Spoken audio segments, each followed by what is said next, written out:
Now, what I want to do in some remaining time is talk about how we study morality in the laboratory using what's called behavioral game theory.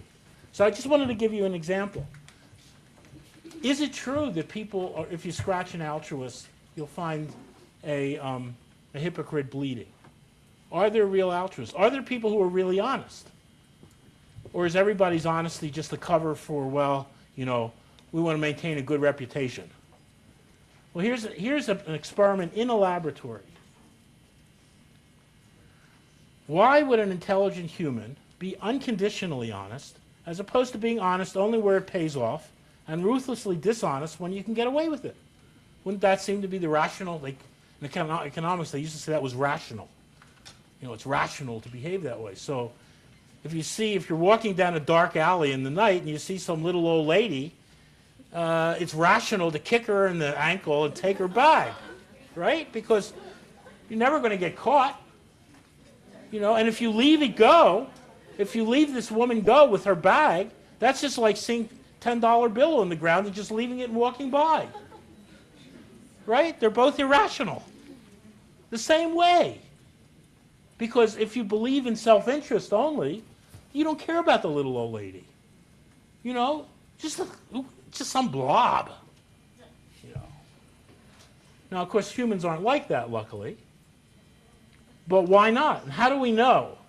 How do we know that the guy left the little old lady in peace because he thought maybe there's somebody looking? H.L. Mencken once said, conscience is that little voice inside you saying somebody might be looking.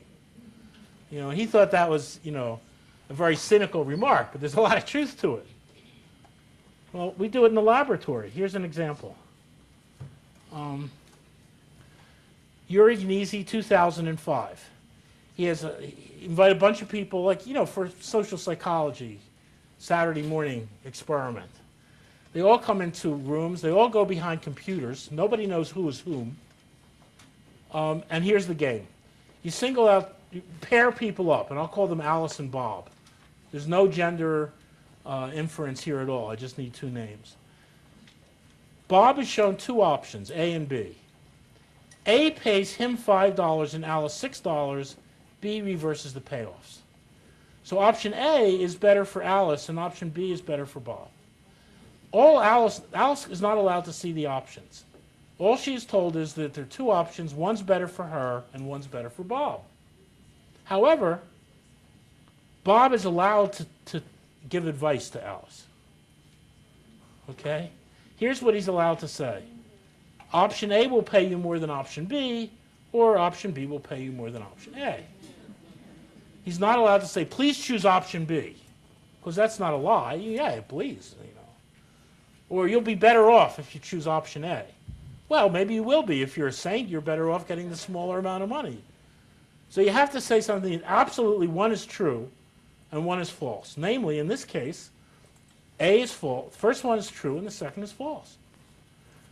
Alice then can choose option A or B, and they're paid the money and they go home, whichever outcome it was. Okay? So it's anonymous. You never find out who the other people were.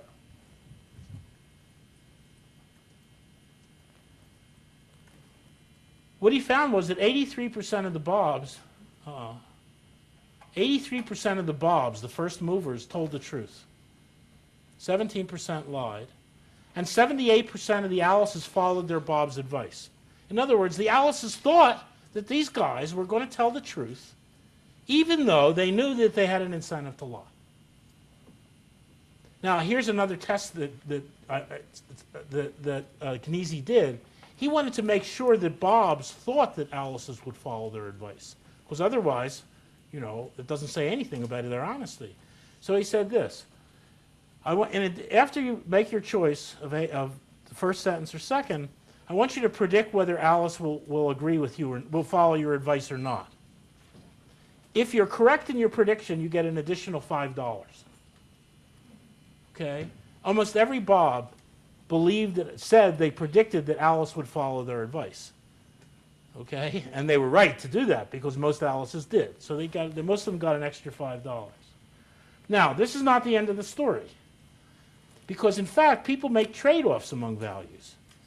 and between values and material rewards. I don't ever want you to think that I'm saying morality is categorical. People are honest, but everybody's got his price. And I mean that literally. Almost everybody. There are people who will die rather than be dishonest about their religion. You know, they won't say, I'll convert, or something like that. They'll die for their beliefs. But this is not the usual case. Here's an example. Suppose I replace A and B by 5, 15, and 15, 5. So instead of 6, you have 15. Well, now Bob stands to lose a lot. Right? Well, but there's another problem, which is it's also very unfair. It's much more unfair. And one of the things we learn in experiments are when there's unfairness, if people have to choose in a situation where either outcome is unfair, always choose the one that's least unfair to you. Self-interest comes in at that point. So in this case, more Bobs lied and more Alices didn't believe their Bobs. But we're not done. One more case. Look at this. 5:15 versus 6:5. In other words, by lying and successfully lying, Bob gets 1. But Alice loses 10. Well, in this case, almost all Bobs tell the truth. Because they don't think it's fair to lie successfully to get just 1 if it's costing the other person 10. It's just too much. For 1, I'll do it, but I won't do it for... So these emotions and these calculations are very economic calculations. You know, you're trading off and all this stuff. And we still don't know how people actually make all of these. Although all I can tell you is they're totally rational in the sense that they fit all of the economic curves of how people make choices for, you know, fried chicken versus hamburgers. Okay, so conclusion. People value their virtue for its own sake. When I say these things are anonymous, no one knows, one person knows. You know. You know whether you were honest or not. You leave it and you feel dirty if you're dishonest. Now, of course, if you get paid enough to feel dirty, you'll be dirty. People are generally not selfish, even when they can behave selfishly with complete impunity. Some fraction of people are selfish. Now, I have a whole bunch of wonderful games to do, but I don't have any more time to do games, and it's getting late. So I just want to mention to you that we have also, people often say, well, you have the psychology of the college student, because that particular example and many others, you use college students. Well, we also did experiments in 15 small-scale societies around the world on games like this, especially the Ultimatum game. We had hunter-gatherers, like this is the Tsimane, the Achuar from Ecuador. This guy's got a blowgun. Can you see it? Yes, he's shooting lunch. So a monkey from the tree. And yet, nevertheless, notice he's wearing Western clothes. Okay, they live in hunter-gatherer societies without any money. They don't use money at all. But they do raise vegetables, and once a year they go into town and they sell them and they buy, you know, Hard Rock Cafe T-shirts and Gap pants and stuff like that. They love them. These are nomadic herders, the Turgut in Mongolia. They have large flocks of yak and buffalo. Again, they live in tents. People say, why do they live in tents? Well, because when there's no more grass around, you got to move to another place to feed the animals. So you pack up your tent and you move it somewhere else. That's how hunter-gatherers live today. In the old days, tents are rather new inventions because they don't work well unless you have metal. So traditional hunter-gatherers would just build their huts again. And on and on. And we did this in Africa, especially East Africa, and in the Pacific Basin. The Lamalera are whalers. They hunt whale for a living, and then we did some in Latin America. And I can only give you the conclusions from all of these, because I want to quit in a minute here. we tried to explain, we played a game called the Ultimatum game. The Ultimatum game has two players.